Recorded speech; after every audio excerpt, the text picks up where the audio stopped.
Hey guys, how's it going? It's Al. Monday Night Football for Week 7 on DraftKings. We've got a great showdown matchup between the San Francisco 49ers and the Minnesota Vikings. The 49ers favored by 7 total in this game, 43.5. Unfortunately, there are some stars that are going to be missing from that one, but that just leaves vacated spaces, vacated targets, snaps, routes, everything for us to attack with players that might be a little bit cheaper and provide value for us on this slate. Hope you guys had a good week 7. It was a weird slate, but it was a fun slate.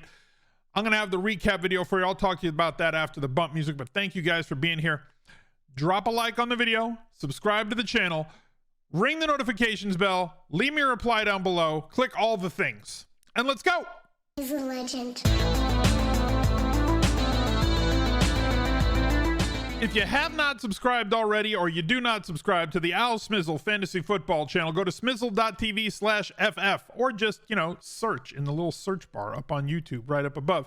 This is where we put all the overflow videos, the recap video every single week, rainmakers, unabated breaking down some college football betting trends every single week. Go follow the Al Smizzle Fantasy Football channel so you can find out, how my cash game lineups did, the cheat sheet, how did that perform, my tournament lineups, both the 150 that I enter in the Millionaire Maker and my high stakes lineups, Underdog stuff, and I shout out the weekly top 10 in the Listener League. So go to the Al Smizzle Fantasy Football channel so you can find that recap for week 7, which should be up Monday afternoon. Let's take a quick look at this slate. Like we said, one game, two teams, San Francisco against Minnesota.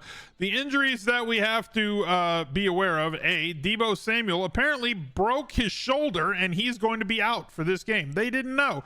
Who knew that he had a broken shoulder? Christian McCaffrey trending towards being active. He left the last game with an injury. All signs point to him being ready to go in this one. I would not be shocked if they kind of lighten his load, whether it's going to be with Eli or whether it's going to be with Mason. I would assume that if healthy and starting, that Eli would, or not starting, healthy and active, Eli would be the next man up behind Christian McCaffrey. We could see a situation kind of like we saw in that Thursday night game earlier in the season where Christian McCaffrey gets the lead, the bulk of the carries, the lion's share, but doesn't get his normal like 85-90+% of the snaps and touches, but probably the optimal captain from a straight up standpoint, considering that whenever we lose players on a slate, so we've lost Deebo, an alpha wide receiver. We lost a few weeks ago Justin Jefferson, an alpha wide receiver, or the alpha wide receiver in the league, from Minnesota. So what does that do for us? Knowing that we have less toys to play with in this San Francisco offense, that's typically a good thing. We know that Christian McCaffrey going to get his workload. They're going to try and get him a touchdown because why not? Anytime that they get in close, he is such a good short yardage runner, great in the passing game, very efficient on the ground. They're missing an offensive lineman as well, so like it could be a situation where they're not as effective. But Brandon Ayuk has been extremely he's been peppered with targets ever since Purdy took over at the quarterback position for San Francisco, and without Deebo Samuel, his targets are pretty much assured. Nobody's going to soak up 100% of the targets and the snaps and the routes run by Deebo. Somebody who should see an uptick in terms of his targets would also be George Kittle. The games where everybody is healthy, he's kind of utilized as a blocker. He is happy to do his job, but last game where he had players out, 9 targets for him against the Giants. That was that Monday night, or the midweek game. It was an island game for sure. I forget if it was a Thursday night. I think it was a Thursday night game. It was one that Eli had the backup touches in that one. As far as captains go, to me, it's very simple and straightforward on this slate. I'm not going to get cute with it. You play whoever you want. For me, it starts with Christian McCaffrey on San Francisco. It goes to Brandon Ayuk as well. If I'm going to play Ayuk at the captain spot, I'm going to tie Brock Purdy to him as well. Now, Purdy can be an optimal captain. He does have the possibility to be the highest scoring player on this slate because of how much they could spread things out, although I don't think they're going to spread it out all that much. More consolidated touches, more consolidated targets for that trio that I already mentioned. The other captain that I think is viable on the San Francisco side would be George Kittle, as I expect more volume to be going his way, as he is more talented than the other guys who are going to step up into a role change to fill in for Deebo Samuel. Guys like Juwan Jennings, maybe Ronnie Bell's going to run some more snaps. Jennings ahead of Bell on the depth chart. at least from where I sit. Bell's going to run more routes and get more snaps. He might play like 40 to 50%. I could see Juwan Jennings playing more like 75% of the snaps and getting more targets than he normally does, but not enough to be viable at captain, where Kittle would be that viable captain, and a lot cheaper to allow you to afford basically everything else that you'd want. You really only need the stuff like one value play in there with him at 10-8 at captain. But I will tie Purdy, because if he has that captain type day where he's got 30 fantasy points, giving him 1.5x in the captain spot, that means that Purdy's going to have a pretty solid day himself. On the other side of the football, Kirk Cousins is kind of neutered, considering that JJ is the guy that makes everything go offensively for Minnesota. And now he's got to square off against the San Francisco defense that's basically a bunch of murderers and headhunters in like a good way, right? Like in football, you're not trying to injure anybody, but you're trying to inflict as much pain as is allowed within the rules. And San Francisco does that very well defensively. TJ Hawkinson does see his target floor now is probably 7 in any game. However, I don't like playing tight ends against San Francisco, but he's going to get force-fed targets. How efficient he's going to be with them, we just don't know. There's nobody else that can command alpha targets on this offense in the absence of one JJ, of one Justin Jefferson. It's just not going to be a thing that's really possible. If I have Hawkinson in that lineup, if you believe that he is going to be the optimal captain ahead of all the San Francisco players, it's not like San Francisco is completely infallible. We saw the Browns really limit them a week ago in a game where we thought San Francisco was going to be just fine, or everybody thought San Francisco was going to be just fine. And then because the NFL is just insane, the Browns give up like 87 points to the to Indianapolis on the main slate this week. Just absurd. Everything's just upside down. Cats and dogs living together. Mass hysteria. As far as other captains, I think it's down to those guys. If I am playing Purdy, or if you think that Kirk Cousins is going to have one of those games where he runs in a touchdown, throws for 2, and somehow musters 300 yards against this San Francisco defense, I'm probably going to be sure that I'm going to lock in a couple of guys to go along with him in the passing game. Every single player, including the kicker, because kicker correlates well with a high-scoring quarterback. If a quarterback has a lot of points, it typically means that they scored a lot of points offensively. If they score a lot of points offensively and move the football very efficiently, that kicker is going to get some extra points, also going to get a few shots at field goals, and have themselves probably an 8 to a 15-point fantasy day. If the offense scores 30 to 45 points, the kicker is going to have himself a day too.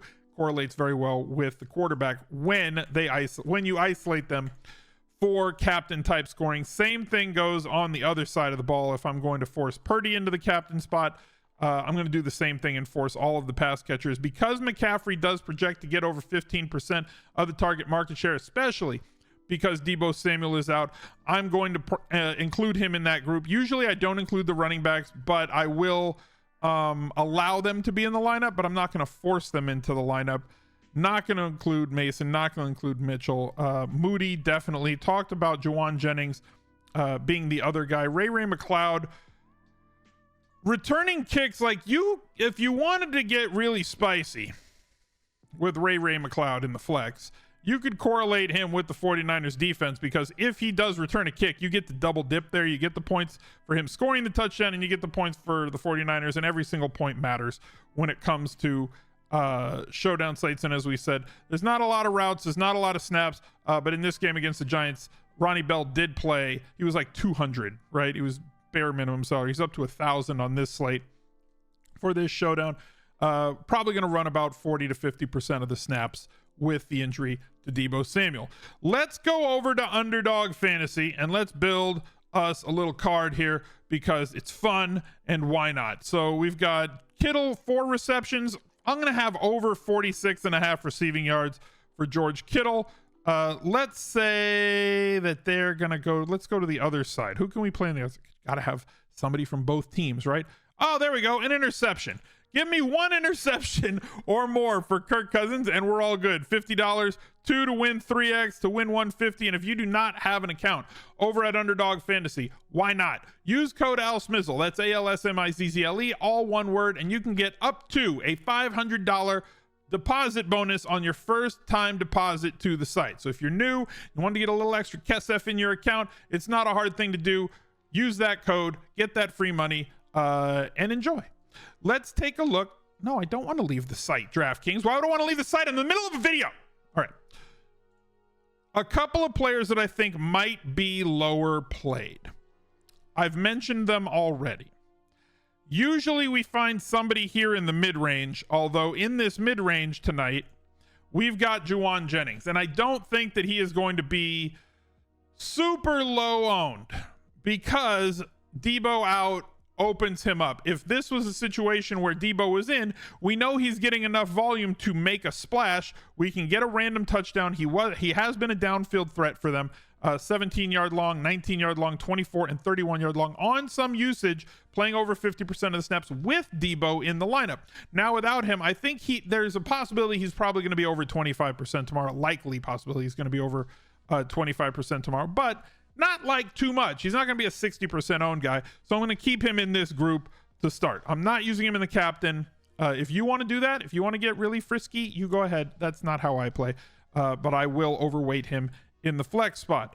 The other players that I like, I mentioned Ronnie Bell. He's down here at 1,000, gives you enough